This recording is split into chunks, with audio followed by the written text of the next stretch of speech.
संस्कृति को दर्शाता है, हमारे परंपरा को उजागर करता है।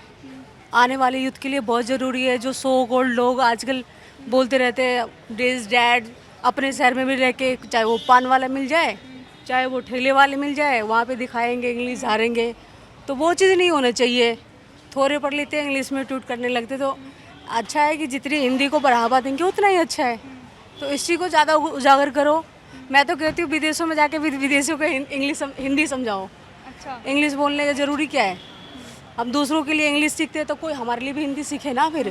बिल्कुल। हाँ। आपने ये बहुत ही अच्छा पॉइंट पकड़ा कि हम विदेशों में जाके जो विदेशी लोग हैं वो अपनी भाषा को ही प्रमोट करते हैं, और हम हिंदुस्तान में ही रह के हम हिंदी नहीं बोलते। बिल्कुल। लेकिन जो आजकल का युवा वर्ग है वो जब नौकरी करने जाता है, पैकेज, हाई सैलरी पैकेज देखता है, तो उनके लिए एक तरीके से ना अंग्रेज़ी जो है वो अनिवार्य कर दिया गया है। हाँ, वो मैं मानती हूँ, वो लिमिटेड होना चाहिए, वहाँ तक होना चाहिए। आपके लिए ज़रूरी है, सीखो, वहाँ पे यूज़ भी करो, लेकिन हर जगह यूज़ मत करो। अब घर में आ गए, घर में भी झाड़ रहे हो, अब बेचारे किसी ठेले वाले के पास गए, वहाँ पे झाड़ रहे हो।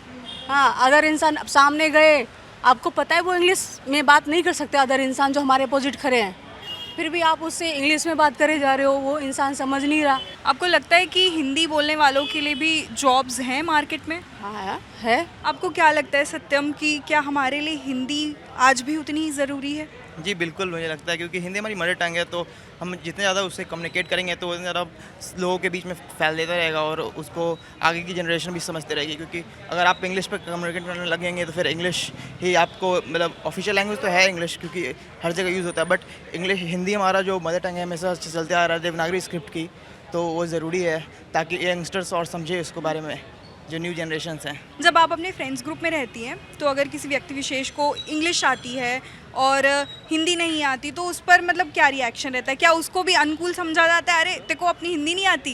जैसे हम इंग्लिश के लिए बोलते हैं, अरे तेको इंग्लिश नहीं आती है। आजकल लोग उस चीज़ को वैल्यू नहीं देते हिंदी को। बेसिकली हिंदी को देना चाहिए, क्योंकि हिंदी हमारी, वो आप हिंदी में ही बोलो, उसे मातृभाषा है, उसे हर लोग को पता होना चाहिए। आइदर आप साउथ से हो, आप नॉर्थ से हो, ईस्ट वेस्ट, डजेंट मैटर, आपको बोलने आना चाहिए।